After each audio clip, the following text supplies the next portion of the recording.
Salut tout le monde. Le sport est un monde fabuleux, et pas que pour le talent des sportifs et les victoires. Des fois, d'incroyables et heureux hasards se passent pendant ces compétitions, et c'est ce qu'on va voir aujourd'hui. C'est parti.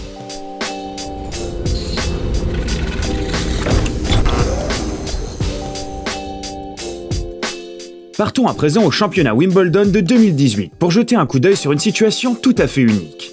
Lors d'un match de double masculin, les joueurs joueront avec une balle invisible, et tout cela avec le sérieux le plus total. Ici, le projectile fantôme vole au-dessus des filets, et match.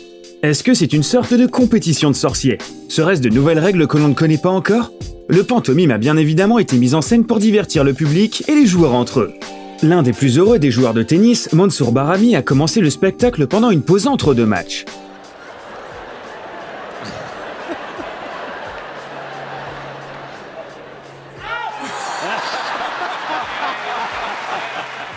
Bien évidemment, le court de tennis n'est pas le seul endroit où on peut s'amuser, et la suite des événements va vous le prouver.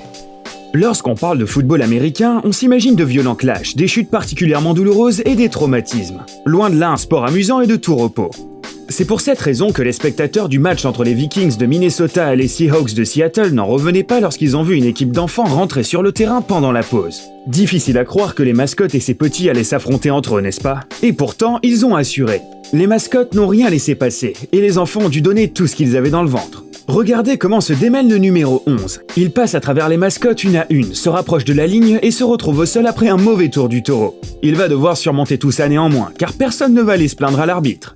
Il faut savoir que même un match de NBA peut réserver plein de surprises. En 2007, 15 000 personnes ont assisté à un match spectaculaire avec une performance endiablée. La star de ce match était nulle autre que Shaquille O'Neal. Regardez donc ce colosse de 2,16 m. Petit move de breakdance, robot dance et même un petit twerk en prime. La vedette des Miami Heat et des Phoenix Suns a même envoûté LeBron James qui n'a pas pu s'empêcher de danser à son tour. Dwight Howard en revanche est resté plutôt réservé au début.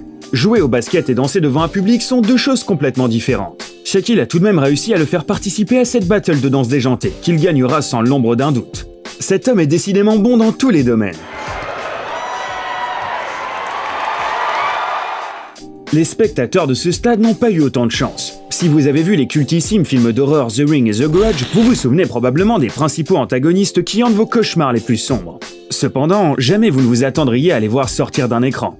Imaginez que vous attendiez négligemment que le match commence, lorsque vous voyez les images maléfiques sur un immense écran. Puis, l'effroyable Sadako se glissait sur le terrain.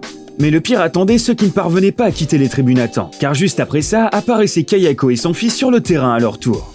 Heureusement, les esprits vengeurs n'ont fait de mal à personne, et ont seulement choisi l'équipe qui commencerait. Il s'est avéré que les organisateurs avaient voulu faire un coup de pub pour les films où les deux esprits s'affrontaient. Nous sommes curieux de savoir qui a payé les sédatifs des spectateurs après le match. Attention, après avoir regardé ces images, vous aurez besoin d'une bonne tasse de camomille. À première vue, cet épisode d'un match de baseball n'a rien de spécial. Le lanceur lance sa balle et le batteur la frappe avec une technique plus ou moins bonne. Mais on peut entendre un drôle de son en arrière-plan. Regardons maintenant les choses de plus près. Ici, la balle s'envole à toute vitesse, rebondit sur la batte et brise l'objectif de la caméra. Vous l'avez esquivé? Si c'est le cas, bravo. Vous avez tout ce qu'il faut pour survivre dans ce stade.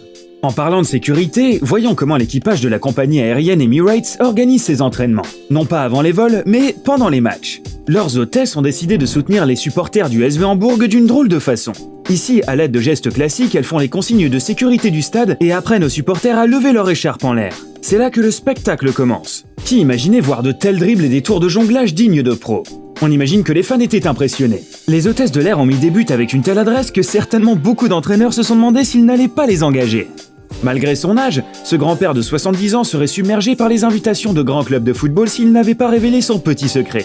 Lors d'une pause durant un match entre les clubs néerlandais du PSV Eindhoven et du FC Groningen, un vieil homme aux cheveux gris nommé Hank Jacobs est entré sur le terrain en souvenir du bon vieux temps et a commencé à faire quelques gestes techniques. Mais au lieu d'un petit jeu maladroit, le vieil homme a fait preuve d'une dextérité phénoménale. Certains de ses tours étaient si compliqués que non seulement les fans mais aussi les joueurs professionnels sont restés bouche bée. On peut voir la confusion sur le visage de Jorginho Wijnaldum à la vue du vieil homme. Mais pour ne pas démoraliser l'équipe qui jouait à domicile, le grand-père a finalement fait tomber le masque et s'est avéré être un jeune homme talentueux déguisé ayant comme principale occupation de faire des jongles. Le travail d'un arbitre de football consiste à assurer que les règles du jeu soient respectées par tous les joueurs.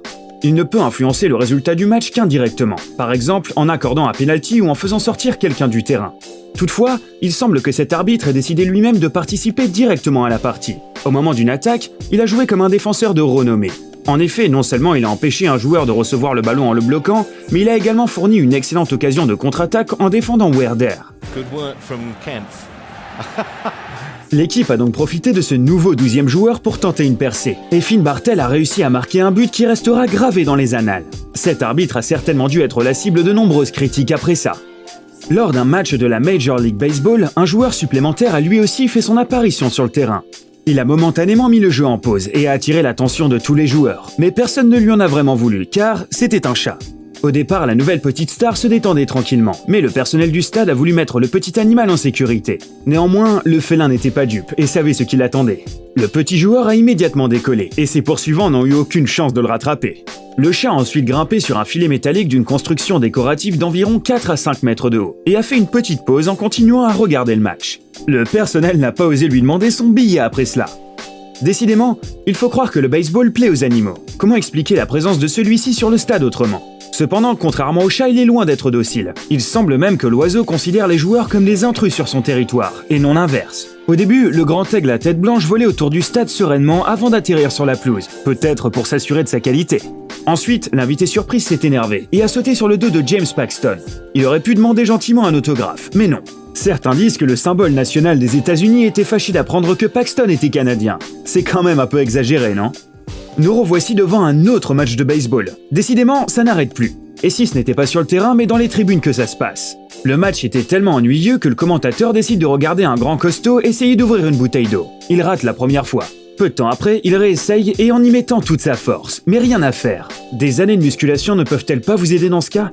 Il semblerait que l'homme a échoué au point même de rendre la bouteille au vendeur. Difficile de croire qu'il n'y arrivait pas. Peut-être que la bouteille avait un simple défaut, ou que l'homme l'ouvrait dans le mauvais sens.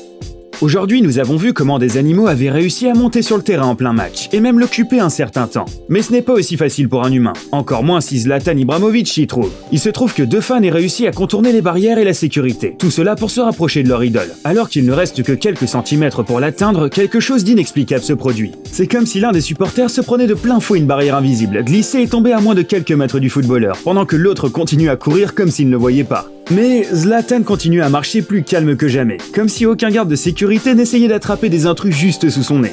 Décidément, il est impossible à déstabiliser. C'est comme s'il avait un vrai champ de force autour de lui. Cependant, il n'est pas rare que les fans fassent des choses bien étranges. Le stade situé dans Makovikov est connu pour être entouré d'eau, et de nombreuses balles perdues y finissent régulièrement. Que font les fans dans ce cas ? Au lieu de regarder le match, ils attendent en kayak sur l'eau qu'une balle se perde près d'eux. Les plus désespérés, cependant, prennent les mesures les plus radicales. Cette fille, par exemple, ne pouvait pas laisser la balle se noyer, alors elle a sauté par-dessus la façade et a plongé pour l'attraper. Vous avez deux solutions qui s'ouvrent à vous dans ce cas. En profiter pour aller vers le kayak pour déguster un bon hot dog dans l'eau, ou bien finir en hot dog pour les requins qui ne feront de vous qu'une bouchée, car ceux-ci ont déjà été vus à plus de 3 reprises déjà.